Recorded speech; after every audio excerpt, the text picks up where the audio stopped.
Hello friends, welcome to our YouTube channel edu247. আশা কৰোঁ সকলোৰে ভাল। আজি আপোনালোকলৈ আগবঢ়াম ভেদিক পিৰিয়ডৰ ওপৰত কেইটামান গুৰুত্বপূৰ্ণ প্ৰশ্ন। গতিকে পলম নকৰাকৈ ভিডিঅ'টো আৰম্ভ কৰোঁ। প্ৰথম প্ৰশ্নটোলৈকে আহিছোঁ। The word Aryan literally means. Aryan শব্দটো অৰ্থ কি? আৰু ইয়াৰে চাৰিটা অপশ্যন দিয়া আছে। শুদ্ধ উত্তৰ হৈছে অপশ্যন এ, হাই বাৰ্থ অৰ্থাৎ অধিক জন্ম। এতিয়া আহোঁ দ্বিতীয় প্ৰশ্নলৈকে। হোৱাট ডাজ দ্য ৱৰ্ড ভেদা এণ্ড শ্লোকছ মিনছ? বেদ আৰু শ্লোকৰ অৰ্থ কি? আৰু ইয়াত এনচাৰটো দিয়া হৈছে। এইটো গুৰুত্বপূৰ্ণ প্ৰশ্ন আৰু ইয়াৰে শুদ্ধ উত্তৰ ভেদা মানে হৈছে মন্ত্ৰ আৰু শ্লোক মানে হৈছে নলেজ, জ্ঞান। এই প্ৰশ্নটো আহে প্ৰায় পৰীক্ষাবিলাকত। এতিয়া আহোঁ 3 নম্বৰ প্ৰশ্নলৈ। The Aryan were came from? এই প্ৰশ্নটো প্ৰায় আহি থাকে, ইম্পৰ্টেণ্ট প্ৰশ্ন, চিটেটতো বহুবাৰ আহিছে। আৰিয়ানসকল ক'ৰ পৰা আহিছিল? আৰু আপোনালোকে বহুতে জানে, সেয়া হৈছে option B, central Asia. Central এছিয়াৰ পৰা আৰিয়ানসকল আহিছিলে। এতিয়া আহোঁ 4 নম্বৰ প্ৰশ্ন। The Dasarajna war was fought on the bank of which river? Dasarajna যি যুদ্ধ হৈছিলে সেয়া কোনখন নদীৰ পাৰত হৈছিলে? ইয়াত 4খন নদী দিয়া আছে আৰু ইয়াৰে শুদ্ধ উত্তৰ হৈছে অপশ্যন বি, ৰভি নদীৰ কাষত দশৰথনা ৱাৰ হৈছিলে। এতিয়া আহোঁ 5 নম্বৰ প্ৰশ্নলৈকে। Which animal was the standard unit of exchange during Vedic period?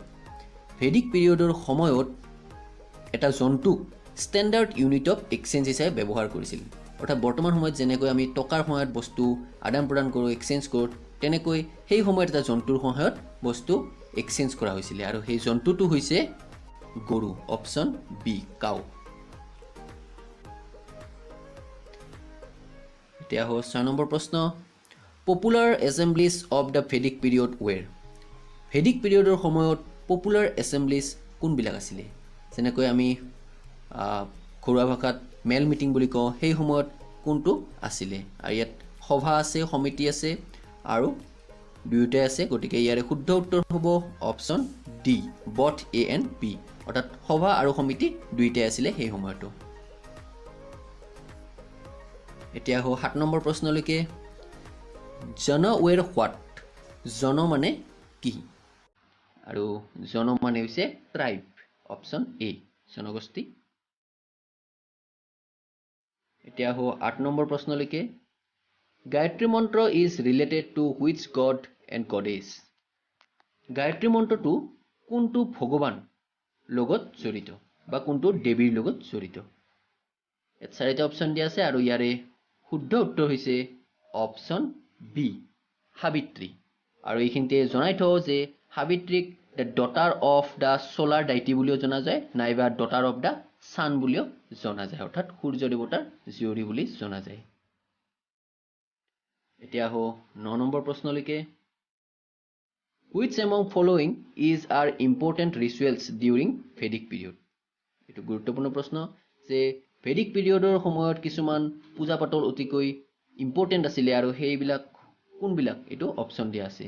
ইয়াত শুদ্ধ উত্তৰ হ'ব অপশ্যন ই, অৰ্থাৎ ওপৰৰ আটাইকেইটাই গুৰুত্বপূৰ্ণ ৰিচুৱেল আছিলে। ৰাজাদুৱাৰা, অশ্বমেধা, ভাজাপেয়া, এইবিলাক গুৰুত্বপূৰ্ণ ৰিচুৱেল আছিলে ভেদিক পিৰিয়ডত। এতিয়া আহোঁ 10 নম্বৰ প্ৰশ্ন। The condition of women diminished in later Vedic period? এয়া সত্য নে অসত্য সেইটো সুধিছে। অৰ্থাৎ লেটাৰ ভেদিক পিৰিয়ড, ভেদিক পিৰিয়ডৰ পিছৰ সময়ছোৱাত বা শেষৰ সময়ছোৱাত ওমেনসকলৰ যি কণ্ডিশ্যন আছিলে সেয়া নিম্নগামী হৈছিলে বা ওমেনসকলৰ ষ্টেটাছটো নিম্নগামী হ'বলৈ ধৰিছিলে। আৰু এয়া সত্য নে অসত্য? আৰু এয়া সম্পূৰ্ণ সত্য। ওমেনসকলৰ প্ৰথম অৱস্থাত যিটো আৰ্লি ভেদিক পিৰিয়ডত ওমেনৰ ষ্টেণ্ডাৰ্ডটো ইকুৱেল আছিলে, মেনৰ সমান, যে সকলো সমান অধিকাৰ পাইছিলে। কিন্তু লেটাৰ ভেদিক পিৰিয়ডত ওমেনৰ যিটো কণ্ডিশ্যন বা ষ্টেটাছ সেইটো কমিব ধৰিছিলে।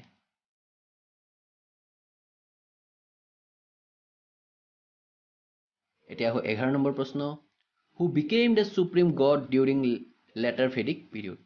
অৰ্থাৎ ভেদিক পিৰিয়ডৰ শেষৰ সময়ছোৱাত সুপ্ৰিম গড কোন আছিলে বা কোনজন ভগৱানক সৰ্বশ্ৰেষ্ঠ হিচাপে জ্ঞান কৰিছিলে? আৰু ইয়াৰে শুদ্ধ উত্তৰ হৈছে অপশ্যন এ প্ৰজাপতি। আৰু এইখিনিতে জনাই থওঁ যে প্ৰজাপতি লৰ্ড অফ ক্ৰিয়েচাৰ বা lord of the born being বুলিও কোৱা হয়। এতিয়া 12 নম্বৰ প্ৰশ্ন, in how many mandalas Rigveda is divided. গুৰুত্বপূৰ্ণ প্ৰশ্ন যে ঋগবেদ আমি সকলোৱে জানো আৰু এই ঋগবেদত কিমানটা মণ্ডল আছে। আৰু ইয়াৰে শুদ্ধ উত্তৰ হৈছে 10টা অপশ্যন চি ঋগবেদত টোটেল 10টা মণ্ডল আছে। 13 নম্বৰ প্ৰশ্ন, গায়ত্ৰী মন্ত্ৰ ৱাজ ইন হুইচ মণ্ডল। আৰু এই ঋগবেদৰ যি 10টা মণ্ডল আছে তাত গায়ত্ৰী মন্ত্ৰটো আছে সেইটো হৈছে কোনটো মণ্ডলত আছে, আৰু সেয়া হৈছে অপশ্যন 3 অৰ্থাৎ চি থাৰ্ড মণ্ডলটোত 3 নম্বৰ মণ্ডলটোত গায়ত্ৰী মন্ত্ৰটো আছে। গুৰুত্বপূৰ্ণ প্ৰশ্ন এইটো। এতিয়া 14 নম্বৰ প্ৰশ্ন, মেটছ দ্য ফলোইং। ইয়াতে মিলাব দিছে কোনটোৰ লগত কোনটো মেটছ হয়, আৰু এনচাৰটো দিয়া আছে তলত এৰ লগত 2 অৰ্থাৎ ধনুৰ্বিদ যেটো আছে সেইটো হৈছে যজুৰ্বেদাৰ লগত মিলিব, গন্ধৰ্ব বেদাটো সামবেদৰ লগত মিলিব, শাস্ত্ৰ বেদাটো অথৰ্ববেদ আৰু আয়ুৰ্বেদটো ঋগবেদৰ লগত মিলিব। এনেধৰণৰ প্ৰশ্ন আহি থাকে। এতিয়া 15 নম্বৰ প্ৰশ্ন, হুইচ ওৱান ইজ অল্ডাৰ। এইটো চিম্পল প্ৰশ্ন কিন্তু গুৰুত্বপূৰ্ণ প্ৰশ্ন। আৰু ইয়াতে মহাভাৰত আৰু ৰামায়ণ দিছে কোনখন পুৰণি বুলি সুধিছে, আৰু আমি বহুতে জানো সেয়া হৈছে ৰামায়ণ। 16 নম্বৰ প্ৰশ্ন, ইন আৰ্লি ভেদিক পিৰিয়ড বৰ্ণ system was based on. Early Vedic period যি আছিলে সেই সময়ত বৰ্ণ চিষ্টেমটো কিহৰ ওপৰত বেছড আছিলে, আৰু সেয়া আছিলে জন্মৰ ওপৰত অৰ্থাৎ অপশ্যন বি বাৰ্থ। এতিয়া 17 নম্বৰ প্ৰশ্ন, who was the pioneer of yoga. য়োগাৰ জন্মদাতা বা কোনে প্ৰথম য়োগাৰ সৃষ্টি কৰিছিলে, এক গুৰুত্বপূৰ্ণ প্ৰশ্ন। আৰু ইয়াৰে শুদ্ধ উত্তৰ হৈছে অপশ্যন বি পতঞ্জলি। পতঞ্জলিক পায়নিয়াৰ অফ য়োগা বুলি জনা যায়। 18 নম্বৰ প্ৰশ্ন, which metal was first used by the Vedic people. অৰ্থাৎ ভেদিক পিৰিয়ডৰ সময়ত যি লোকসকলে কোনটো মেটেল পোনপ্ৰথমবাৰৰ বাবে ইউজ কৰিছিলে। ইয়াত 4টা মেটেল দিয়া আছে আৰু ইয়াৰে শুদ্ধ উত্তৰ হৈছে কপাৰ অপশ্যন বি। কপাৰটো প্ৰথম মেটেল ভেদিক পিৰিয়ডত লোকসকলে ইউজ কৰিছিলে। পিছৰ প্ৰশ্নলৈকে আহিছোঁ, which of the following Vedas deals with magic spells and witchcraft. এইটো গুৰুত্বপূৰ্ণ প্ৰশ্ন যে ইয়াত 4খন বেদ দিয়া আছে আৰু এই 4খন বেদৰ কোনখন বেদ মেজিক স্পেলছ অৰ্থাৎ যাদু মন্ত্ৰবিলাকৰ লগত জড়িত। আৰু আমি হয়তো বহুতে জানো সেয়া হৈছে অথৰ্ববেদ। অথৰ্ববেদত যাদু মন্ত্ৰৰ বিষয়ে আছিলে। আৰু আজিৰ শেষৰ প্ৰশ্নটোলৈকে আহিছোঁ, হুইচ ভেদা ইজ ৰিলেটেড টু মিউজিক। অৰ্থাৎ সংগীতৰ লগত জড়িত বেদখনৰ নাম কি। 4খন বেদ আছে আৰু ইয়াৰ শুদ্ধ উত্তৰ হৈছে অপশ্যন চি সামবেদ। সামবেদত সংগীতৰ বিষয়ে আছিলে, গতিকে সংগীতৰ লগত জড়িত বেদখন হৈছে সামবেদ। গতিকে বন্ধু বান্ধৱীসকল আজিলৈ ইমানেই, আৰু এনেধৰণৰ ভাল ভাল ভিডিঅ'বিলাক পাই থাকিবলৈ আমাৰ চেনেলটো ছাবস্ক্ৰাইব কৰিব। Thank U.